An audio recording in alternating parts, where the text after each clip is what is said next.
परम पावन श्री वृंदावन धाम, रजरानी यमुना रसरानी, समस्त खग मृग पशु पंछी, ब्रजवासी जन, रसिक महापुरुष जन, लता वृक्ष, ये सब परम कृपा में हैं।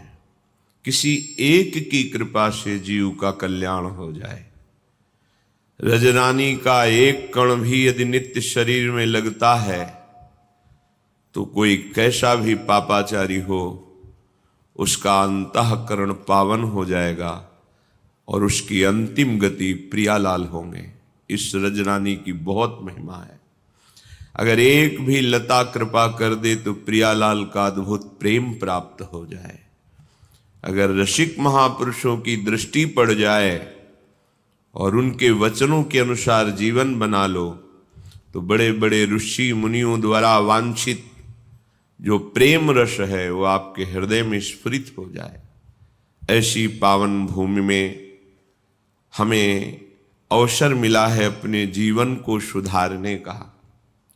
ये जो हमारे अंदर अहंकार पूर्वक आसुरी बुद्धि प्रेरणा देती है कि हम दूसरे की हिंसा कर कर, दूसरे का धन छीन कर, दूसरे को दुख देकर हम सुखी हो सकते हैं, अधर्माचरण से, चोरी से, व्यभिचार से, छल कपट से, तो विश्वास मानिए किसी और को दंड देने की जरूरत नहीं है। आपका कर्म ही आपका नाश कर देगा।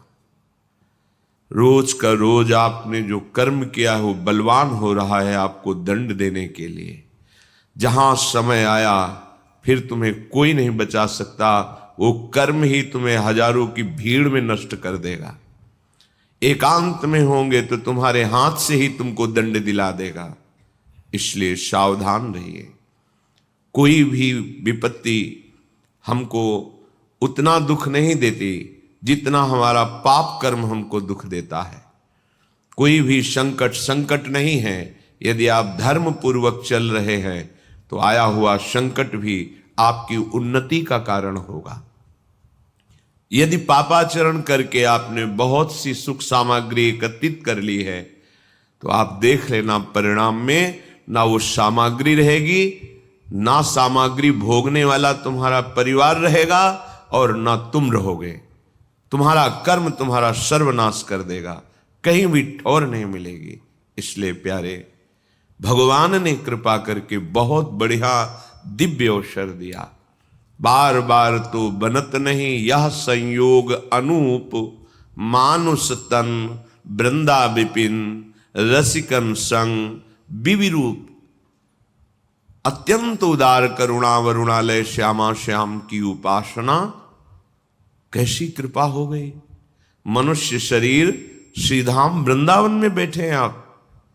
यहां आने की भावना मात्र से पाप थर्रा उठते हैं। चाहे जिस भाव से आओ, ये धाम है अपना प्रभाव रखता है। वृंदावन ही प्रभाव सुनो, अपनो ही गुण देत, जैसे बालक मलिन को मात गोद भर लेत। जैसे अत्यंत वात्सल्यमयी माँ केवल ये देखती मेरा बच्चा है, मलिन है कि निर्मल है ये दूसरे देखते हैं, माँ नहीं देखती। ऐसे ही वृंदाटवी माँ हम सब उसके बच्चे ही हैं। जब हम किसी भी भाव से भागकर वृंदावन धाम आते हैं तो वृंदावन हमारा सुख संविधान करता है, हमारे पाप रूपी मल को नष्ट कर देता है, धो बहा देता है।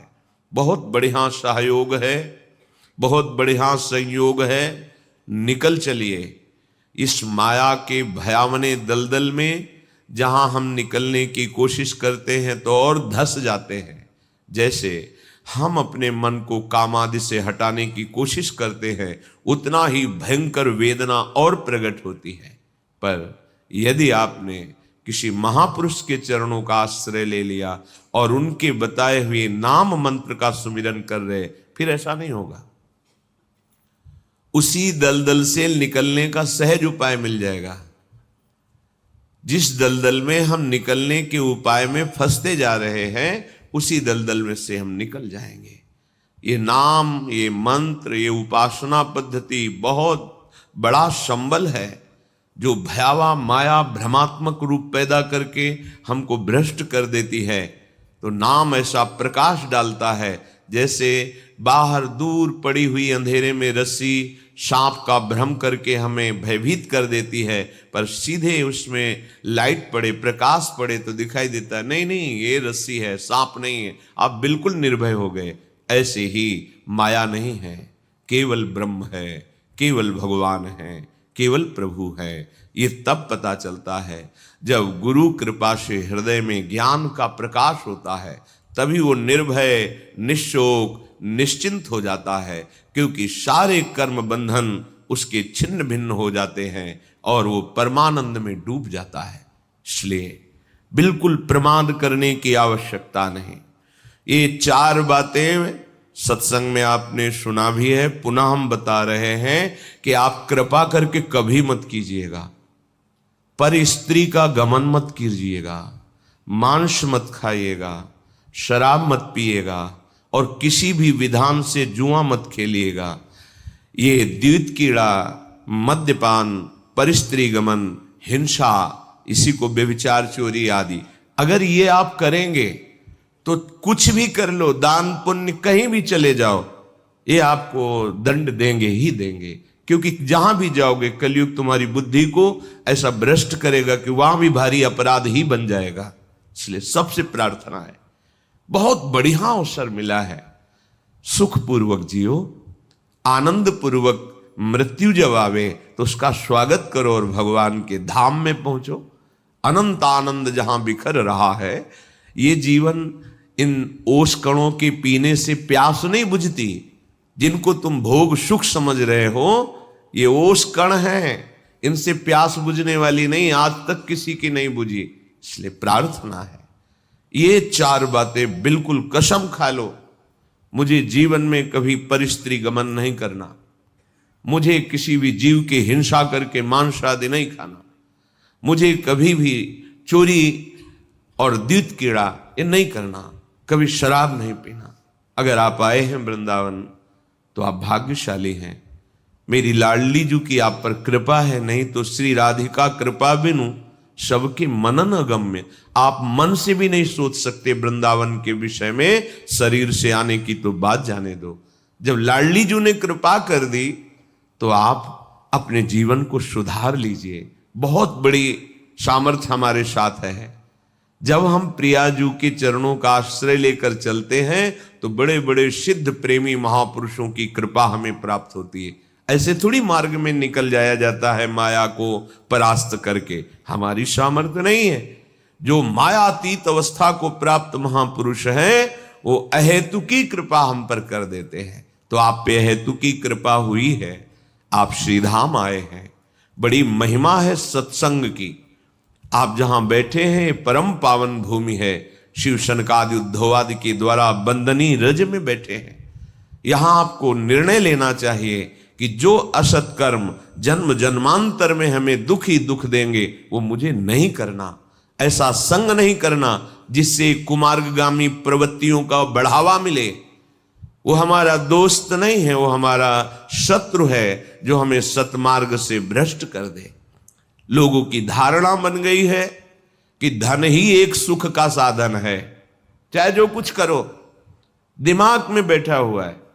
कुछ भी सत्कारिक भी करो तो उसका परिणाम धन मिलना चाहिए। कितना आया, कितनी प्रॉफिट हुई, बस आप विचार पूर्वक देखिए। पहले धर्म है, फिर अर्थ है, फिर काम है, फिर मोक्ष है।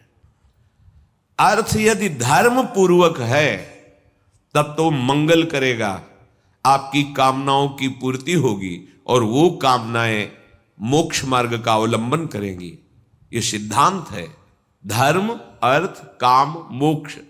जो कामों भोग है वो यदि धर्म के द्वारा कमाए हुए धन से किया जाता है तो उसका मन धीरे धीरे संसार के राग से रहित होकर मोक्ष मार्ग का अवलंबन करता है। लेकिन धर्म को छोड़ दिया, केवल अर्थ, तो फिर काम पिशाच की तरह चढ़ जाएगा और तुम्हारा नाश कर देगा। देख लो, आंख खोल के देख लो, जो केवल धन के पीछे पड़े हैं तो उनका अभिमान इतना बढ़ जाता है कि वो सर्वनाश स्थिति को स्वयं वरण कर लेते हैं, अर्थात स्वयं ऐसी दशा में पहुंच जाते हैं जहां क्लेश, अशांति, भय, शोक आदि है।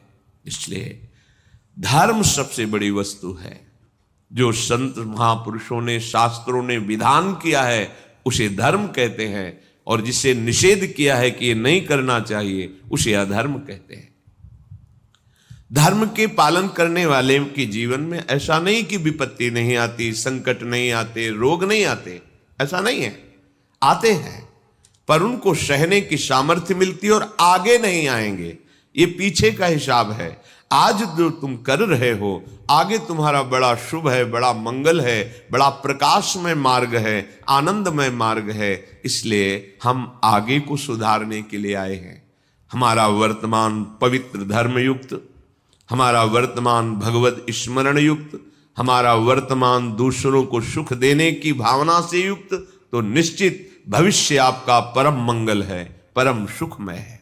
देखो, भगवान के परम पावन भक्त पांडवजन सत्यनिष्ठ हैं, धर्मात्मा है, धर्म से चलते हैं। कितनी भारी विपत्ति आई है, जो चक्रवर्ती सम्राट पद पर अभिषिक्त हुए उन्हीं को 12 वर्ष का वनवास और 1 वर्ष का अज्ञातवास। कितनी कठिन परिस्थिति है।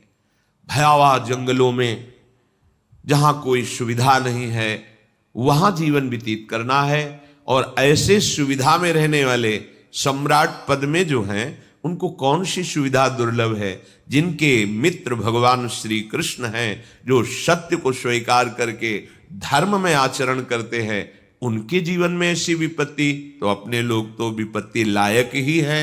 इसलिए विपत्ति में कभी घबराओ मत। यदि विपत्ति में धर्म का त्याग कर दोगे तो फिर ठीक नहीं रहेगा। संकट आया, विपत्ति आई, दुख आई, तो और धैर्यपूर्वक उसको हमें सहना है और अपने भगवत चिंतन को, धर्म को नहीं छोड़ना है, तो आगे बड़ा मंगल होगा।